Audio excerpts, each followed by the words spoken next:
All right, you guys, what's up? Welcome back to the channel. Thank you so much for joining me on another Friday.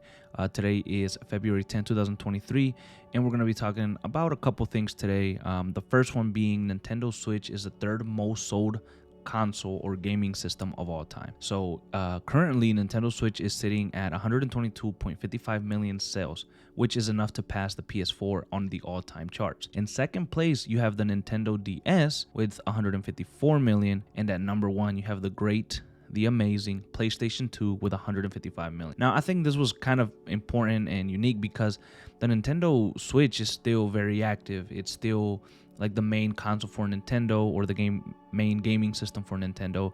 And with the new OLED version that came out sometime last year, it's still doing very good, and it's going to continue to sell a lot. I think it's very unique. It's a handheld. You can use it, connect to your TV. It's just doing a great job, and it looks like Nintendo is it hit the mark with this Nintendo Switch.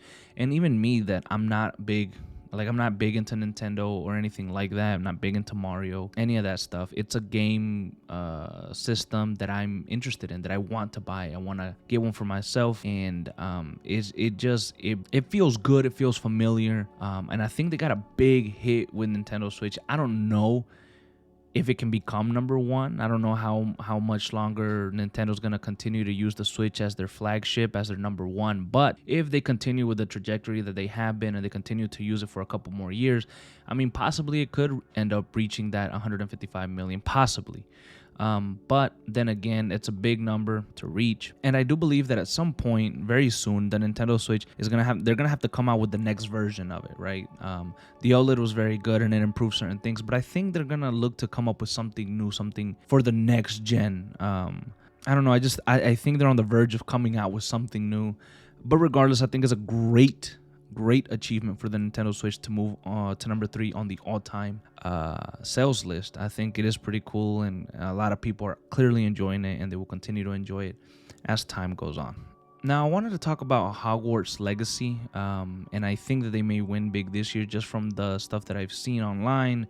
So many people praising it. It's such a big world, a nostalgic world, because so many kids and even adults grew up on the books, grew up on the movies. They love Harry Potter. It felt like it took over the world. It was something so big that so many people were playing, so many people were watching, so many people were enjoying. I remember growing up in school, everyone was talking about Harry Potter. They were watching the movies, they were reading the books. It was a big thing going on, and for many years, I mean, Harry Potter has been just a huge thing in people's lives. So I think with all that history behind it, all the nostalgia behind it, how much people adore it and love it, Hogwarts Legacy was a very anticipated game that was coming out. It was very anticipated, and people wanted it to do well. Now that it's come out with the reviews, everyone seems to love it, and you just have a feeling that they may win big. It's kind of like Elden Ring. It's not Elden Ring. I'm not comparing it to, but it's like when Elden Ring came out, you kind of had a feeling that they were going to win a lot of things. With Hogwarts Legacy coming out, you just have a feeling that they're going to win a lot of things. And I think the biggest competition for them awards-wise may be Spider-Man 2, Sony Spider-Man 2, which is also releasing this year. There's some other good games that are coming out, but so far, I think it's going to be kind of like the Elden Ring versus God of War type of thing. I think that's how it's going to be, just from everything that I'm seeing. And I was debating on if I wanted to talk about this or not. But what I've kind of noticed is that there's some debate going on within the community of the people that are enjoying Hogwarts Legacy, and even some people that used to be fans of Harry Potter that are no longer fans, from some of the comments that J.K. Rowling, or Rowling, whatever her name is, made. And I don't know if I even want to talk about this. Actually, the reason today I might only just have 2 news stories, because these were the 2 that I want to speak on, just because I don't know if maybe this is even something that I want to jump into. But I guess my thoughts are,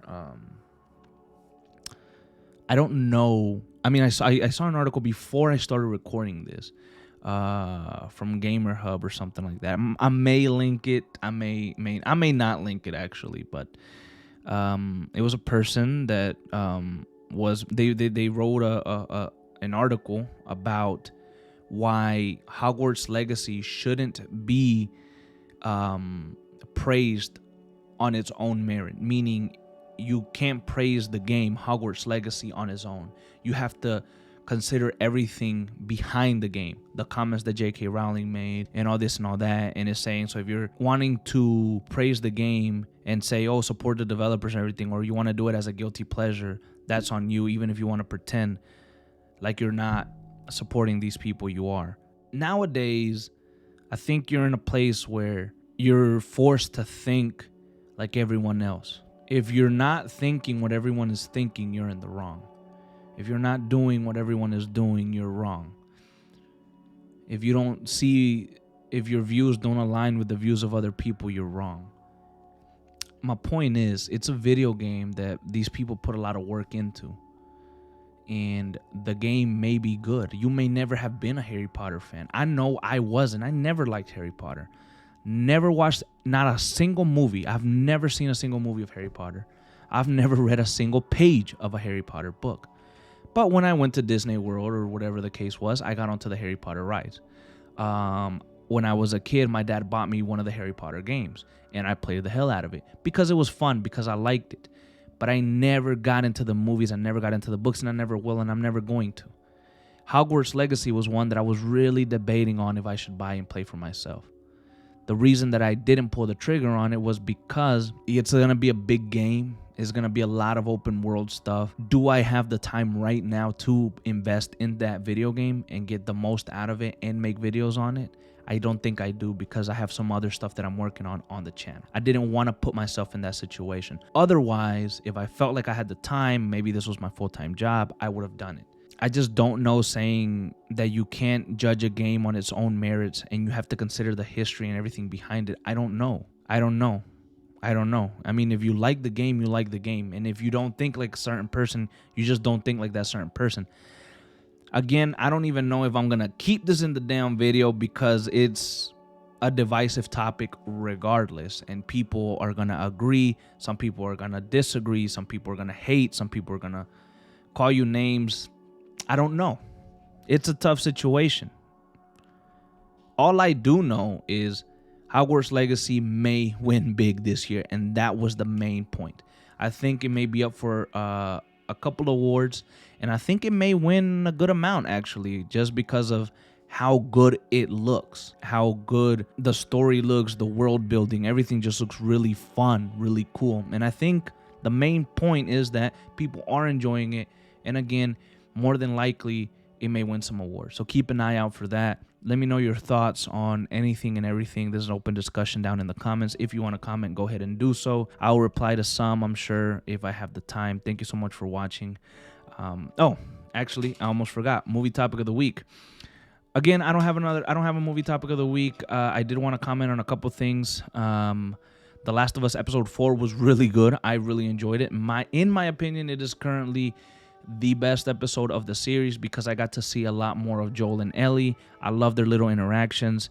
I wasn't a huge fan of Bella Ramsey being casted as Ellie. I'm coming around. She's doing a really good job. She's fun. She's funny. Pedro is good. He's fun and funny as well. And their dynamic, them getting together and talking, and some of those moments, they're feeling good. They're feeling nice. And the episode just really had me smiling a lot. Smiling a lot and laughing a lot, and I just had fun with it. I thought it was really good, and that's really it. Another show I have for recommendation is Jack Ryan. I started watching Jack Ryan on Amazon Prime, and I am on season 1 right now.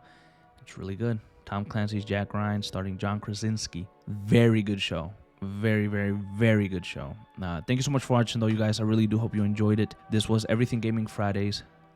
I will see you next week.